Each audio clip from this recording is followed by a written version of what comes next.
Assalamualaikum warahmatullahi wabarakatuh and welcome back to online classes of IFRA Fast Boys Secondary Schools, our project of IFRA Education System.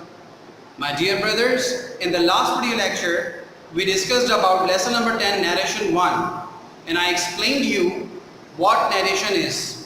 मैंने आपको बताया narrate से निकला उसका मतलब है किसी की बात किसी दूसरे तक पहुंचाना, और इसके दो तरीके होते हैं। एक तरीका तो डायरेक्ट नरेशन कहलाता है, जिसमें हम स्पीकर के हूबहू वही अल्फाज इस्तेमाल कर देते हैं इन्वर्टेड कॉमास के अंदर, और दूसरा तरीका क्या है कि हम उस जुमले में स्पीकर के उस स्टेटमेंट में अपने मुताबिक कुछ तब्दीली करते हैं और फिर उसको बयान करते हैं। तो इस तरीके को हम इनडायरेक्ट नरेशन कहते हैं। फिर हमारी बात हुई थी लास्ट वीडियो में कि there are 5 different changes which we make in order to convert a direct sentence into indirect sentence. 5 जगहों पे तब्दीलियां करते हैं हम डायरेक्ट सेंटेंस में, और वो तब्दीलियां करके हम उस डायरेक्ट सेंटेंस को इनडायरेक्ट में चेंज कर देते हैं। अब ये तब्दीलियां हम डिस्कस करने वाले हैं कि कैसे करते हैं, कहाँ करते हैं, लेकिन उससे पहले मैं आपको एक बात बता दूं। आप देख सकते हैं कि बोर्ड पर मैंने दोनों जुमलों को ब्लैक मार्कर से अंडरलाइन किया है। अली सेज टू सारा को अंडरलाइन किया है और आई एम बिजी टुडे को अंडरलाइन किया है। इसी तरह अली टेल्स सारा दैट को अंडरलाइन किया है और यहाँ he is busy that day को अंडरलाइन किया है। ये अंडरलाइन करने का मकसद आपको ये बताना है कि जुमला चाहे डायरेक्ट हो या इनडायरेक्ट, नरेशन का जुमला एक जुमला 2 जुमलों से मिलकर बनता है। आप देख सकते हैं अली सेज टू सारा ये एक जुमला है, आई एम बिजी टुडे ये दूसरा जुमला है। इसी तरह अली टेल्स सारा दैट एक जुमला है, he is busy that day दूसरा जुमला है। तो आपको ये बात पता चली कि नरेशन का चाहे डायरेक्ट सेंटेंस हो चाहे इनडायरेक्ट सेंटेंस हो, 2 जुमलों से मिलकर बनता है। पहला हिस्सा अली सेज टू सारा, दूसरा हिस्सा आई एम बिजी टुडे। जो हिस्सा इन्वर्टेड कॉमास के बाहर होता है उसको हम रिपोर्टिंग सेंटेंस कहते हैं। क्या कहते हैं? रिपोर्टिंग सेंटेंस कहते हैं। और जो सेंटेंस, जो जुमला इन्वर्टेड कॉमास के अंदर होता है उसको हम कहते हैं रिपोर्टेड सेंटेंस। क्या कहते हैं जी? रिपोर्टेड सेंटेंस कहते हैं।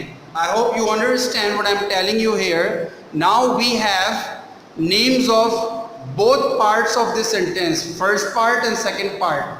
First part is called reporting sentence, second part is called reported sentence. ये आपके समझने के लिए मैं आपको बता रहा हूँ, ताकि जब आप तब्दीलियाँ करें, चेंजेस करें किसी भी डायरेक्ट नरेशन के सेंटेंस में, तो आपको पता हो कि आपको वो चेंज कहाँ करना है, कैसे करना है। तो आपको ये पता चला कि इस एक जुमले के 2 हिस्से हैं, नंबर 1 ये एंड नंबर 2 ये। पहला हिस्सा जो कि इन्वर्टेड कॉमास के बाहर होता है उसको हम रिपोर्टिंग सेंटेंस कहते हैं, और जो इन्वर्टेड कॉमास के अंदर होता है उसे हम रिपोर्टेड सेंटेंस कहते हैं। चलें अब बात करते हैं। ये आपको पता चल गया कि रिपोर्टिंग सेंटेंस होता है और रिपोर्टेड सेंटेंस होता है। ठीक है, सेंटेंस किसे कहते हैं भाई? सेंटेंस उसे कहते हैं जिसमें अपना सब्जेक्ट, वर्ब और ऑब्जेक्ट या कॉम्प्लीमेंट मौजूद हो। ठीक है, तो आप देख लें, ये भी एक सेंटेंस है, ये भी एक सेंटेंस है। इसमें सब्जेक्ट है अली सेज टू, इसमें वर्ब है, सारा इसमें ऑब्जेक्ट है। जबकि यहाँ इस जुमले में आई जो है वो सब्जेक्ट है, एम जो है वो वर्ब है और बिजी जो है यहाँ पे कॉम्प्लीमेंट है। ये आपको बात पता है अच्छी तरह कि कुछ जुमलों में वर्ब के बाद ऑब्जेक्ट आता है और कुछ जुमलों में वर्ब के बाद कॉम्प्लीमेंट आता है। ऑब्जेक्ट क्या होता है और कॉम्प्लीमेंट क्या होता है, अभी इसकी डिटेल्स में तो हम नहीं जा रहे, क्योंकि मैं आपको ऑलरेडी बता चुका हूँ, समझा चुका हूँ ये सारी चीज़ें पिछले प्रीवियस लेक्चर्स में। क्लास 6 में भी आप पढ़ चुके हैं, ऑब्जेक्ट एंड कॉम्प्लीमेंट 7 में पढ़ चुके हैं, और 8 के इनिशियल लेक्चर्स में भी आपको मैं सब्जेक्ट, वर्ब, ऑब्जेक्ट या कॉम्प्लीमेंट थोड़ा सा ब्रीफ में समझा चुका हूँ। ओके, तो अली सेज टू सारा ये एक सेंटेंस है, रिपोर्टिंग सेंटेंस। इसमें Ali subject, says to verb और सारा ऑब्जेक्ट। अगर मैं आपसे कहूँ कि मुझे बताइए कि रिपोर्टिंग सब्जेक्ट क्या है इस जुमले में, इस जुमले में रिपोर्टिंग सब्जेक्ट क्या है, क्या आप बता सकते हैं? Reporting subject. जी, एक बच्चे ने बताया अली रिपोर्टिंग सब्जेक्ट है। Very good. और अगर मैं आपसे पूछूं कि मुझे रिपोर्टेड सब्जेक्ट बताइए इस सेंटेंस में, रिपोर्टेड, एक्सीलेंट, वेरी गुड, माशाल्लाह। इस दफ़ा 2-3 स्टूडेंट ने जवाब दिया कि यहाँ पर आई रिपोर्टेड सब्जेक्ट है। तो बात आपको ये पता चली कि सब्जेक्ट वर्ब या ऑब्जेक्ट रिपोर्टिंग के अलग हैं, सब्जेक्ट वर्ब ऑब्जेक्ट के कॉम्प्लीमेंट रिपोर्टेड के अलग हैं। जब मैं बोलूँगा रिपोर्टिंग सब्जेक्ट आपके दिमाग में अली आएगा, जब मैं कहूँगा रिपोर्टेड सब्जेक्ट आपके दिमाग में आई आएगा। अगर मैं कहूँ रिपोर्टिंग वर्ब तो आपके दिमाग में क्या आएगा? Reporting verb, reporting verb, yes, says to. और अगर मैं कहूँ reported verb, yes, excellent, um, तो वो रिपोर्टिंग वर्ब है, ये रिपोर्टेड वर्ब है। ये सारी बातें आपको बताने का सिर्फ मकसद इतना है कि आपको पता हो कि अगर मैं रिपोर्टिंग वर्ब कह रहा हूँ या बोर्ड पर लिख रहा हूँ तो आपको पता हो कि मैं किस वर्ब की बात कर रहा हूँ। ठीक है, चलिए देखते हैं ये 5 चेंजेस कौन कौन सी हैं। So my dear students, now you can look at the changes taking place in this direct sentence to convert into indirect. The first change is reporting verb. पहली तब्दीली रिपोर्टिंग वर्ब की है, वो है says to। रिपोर्टिंग वर्ब की तब्दीली ये देख सकते हैं आप। सेकंड चेंज जो तब्दीली हम करते हैं किसी भी डायरेक्ट सेंटेंस में, कॉमास की तब्दीली। देखिए कॉमा और इन्वर्टेड कॉमास, ये कॉमास की तब्दीली that। तीसरी तब्दीली है प्रोनाउन की तब्दीली, और देख सकते हैं आई प्रोनाउन है, उसकी तब्दीली ही में, आई की तब्दीली। चौथी तब्दीली है टेंस की तब्दीली, देखिए एम, यहाँ हमने एम को इसमें चेंज किया। पांचवी तब्दीली है एडवर्ब की तब्दीली, वह टुडे, टुडे को हमने दैट डे में चेंज किया। तो आप ये देख सकते हैं कि ये 5 चेंजेस किसी भी डायरेक्ट सेंटेंस में होती हैं तो वो इनडायरेक्ट में चेंज हो जाता है। नरेशन 1 में जो कि हमारा लेसन नंबर 10 है, मैं इसमें आपको सिर्फ 3 तब्दीलियाँ सिखाऊंगा। रिपोर्टिंग वर्ब की तब्दीली, कॉमास की तब्दीली और प्रोनाउंस की तब्दीली। मैं आपको सिर्फ ये 3 तब्दीलियाँ अभी सिखाऊंगा। लेसन नंबर 11 जो कि नरेशन 2 है, we will study that lesson number 11 narration 2 in our second term inshallah in our physical classes, not on the video lectures. So hopefully every teacher in his branch will teach the remaining changes, the changes of tense and adverb to their students. Let's talk about these 3 changes. हम इन 3 changes की बात करते हैं। सबसे पहले change number 1, reporting verb से to की तब्दीली। से टू जो है वो टेल में चेंज होता है, ठीक है। से टू टेल के अलावा भी कुछ अल्फाज में चेंज हो सकता है, but we are not discussing that point right now. हम अभी उस पॉइंट को कि से टू टेल के अलावा किन अल्फाज में चेंज हो सकता है अभी डिस्कस नहीं कर रहे। We will talk about it, we will discuss this thing, I will explain you in narration 2 इंशाल्लाह। ओके, तो अभी सिर्फ ये याद रखते हैं कि से टू की तब्दीली टेल में होती है। अब से टू चाहे किसी भी फॉर्म में हो, चाहे वो एस फॉर्म में हो तो टेल भी एस फॉर्म में आएगा, सेज टू टेल्स में आ जाएगा। अगर से टू पास्ट फॉर्म में हो, सेड टू, तो फिर टेल भी पास्ट फॉर्म में आएगा, टोल्ड। अगर से टू फ्यूचर फॉर्म में हो, विल से टू, तो टेल भी फ्यूचर फॉर्म में आएगा, will tell. I hope you understand this thing here. Now we will discuss about change number 2। Change number 2, commas, उसमें कॉमा भी आ जाएगा और इन्वर्टेड कॉमास भी आ जाएंगे। कॉमा और इन्वर्टेड कॉमास तब्दील होते हैं दैट में। इस दैट के अलावा भी एक आध दूसरे अल्फाज कॉमास की जगह आते हैं, but we will discuss that change in narration part 2। अभी आपको क्या याद रखना है कि हम कॉमास को दैट में चेंज करते हैं। Is that clear to you all?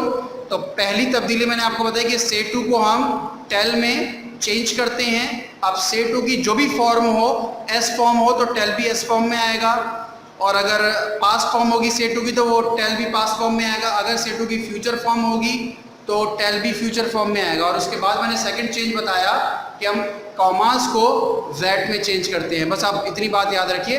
Change number 3 जो कि हमारा इस नरेशन 1 का आखिरी चेंज है, उसकी बात कर लेते हैं। अच्छा जी डियर स्टूडेंट्स, मुझे एकदम याद आया कि मैं आपको ये बता दूं कि हम कॉमास को दैट में तो चेंज करते हैं, मैंने आपको बताया, बल्कि ये वाला पॉइंट भी इसी नरेशन 1 में डिस्कस हुआ है कि इफ में भी चेंज कर सकते हैं। दैट में कब चेंज करते हैं और इफ में कब चेंज करते हैं ये डिस्कस कर लेते हैं। अगर इन्वर्टेड कॉमास के अंदर डिक्लेरेटिव सेंटेंस दिया हुआ है, डिक्लेरेटिव सेंटेंस आप क्लास 6 में पढ़कर आए हैं। डिक्लेरेटिव सेंटेंस का मतलब एफर्मेटिव या नेगेटिव सेंटेंस। तो जब हम डिक्लेरेटिव सेंटेंस दिया हुआ हो, एफर्मेटिव या नेगेटिव सेंटेंस दिया हुआ हो, तो इन्वर्टेड कॉमास दैट में चेंज होंगे।